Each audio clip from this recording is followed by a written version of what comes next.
ഇപ്പൊ മനസ്സിലായില്ലേ? ഫോൺ എടുക്കുമ്പോഴേ ഞാൻ തെറിയേ പറയുള്ളൂ. അതും തെറി പറയുന്നത് ആവശ്യത്തിനാ പറഞ്ഞത്. കട്ട് ചെയ്ത് ഒത്തിരി കട്ട് ചെയ്ത് എനിക്ക് സഹിച്ചിട്ടാ അങ്ങനെ പറഞ്ഞത്. ഞാൻ ഇതിപ്പോ ഓപ്പണായിട്ട് വന്ന് പറഞ്ഞു. ഞാൻ മനസ്സിൽ വെച്ചോ? ഇല്ല. എന്റെ ഉള്ളിൽ ഞാൻ അടക്കി വെച്ചോ? ഇല്ല. തുറന്നങ്ങ് പറഞ്ഞു.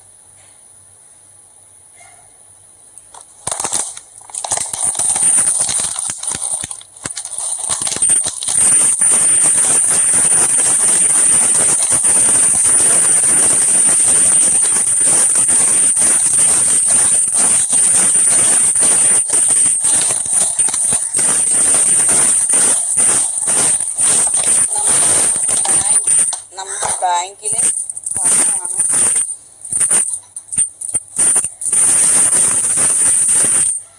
ഇത് 10ന്റെ മാത്രം തുട്ടാണ്.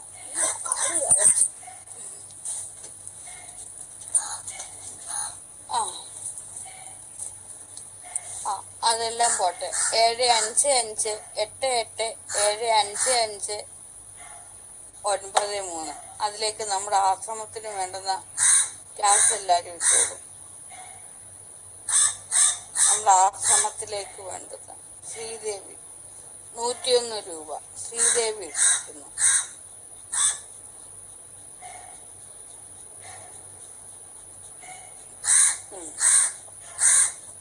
അപ്പൊ ഇന്നത്തെ ആ സംസാരം ഇതാരാ? സുവിൻ ആയുഷ്.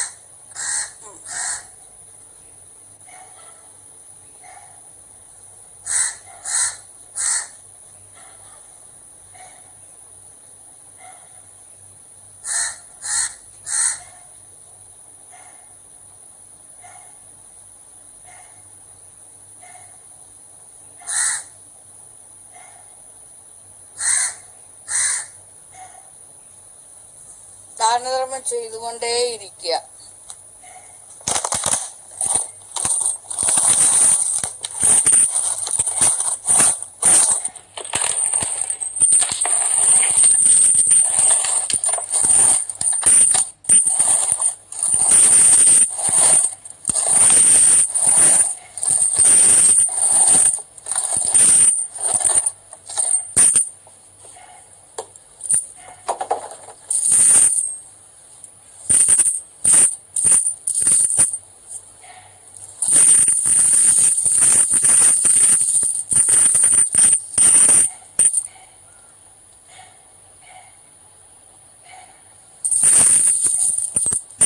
നാട്ടുകാരെ പറ്റിക്കാൻ ഇറങ്ങിയിട്ടുണ്ട്. തീർച്ചയായിട്ടും ഞാൻ ഇറങ്ങി ഇപ്പോഴാണ്ട് ഇവിടെ ഇരിക്കുവിടെ. മണ്ടത്തരം വന്ന് എഴുതിയിടാതെ ഓടടാ നീ. നാട്ടുകാരെ പറ്റിക്കാൻ എന്ന് വെച്ചാൽ നാട്ടുകാരൊക്കെ നിന്നെപ്പോഴും മന്ദബുദ്ധികളാ. നീയാണ് ഏറ്റവും വലിയ മന്ദബുദ്ധി.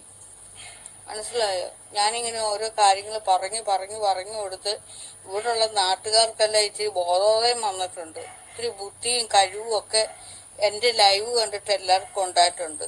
എന്നിട്ട് നിനക്ക് നാട് പൊളിച്ചു. എന്നിട്ട് നീ എഴുതി വെക്കുന്നവനുണ്ടായിട്ടില്ല. എന്റെ 2 കാലം വെച്ച് ഞാനിവിടെ ഇരിക്കുക.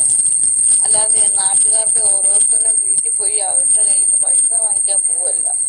മണ്ടത്തരങ്ങൾ എഴുതി വെക്കാതെ പെരുത്ത മണ്ട.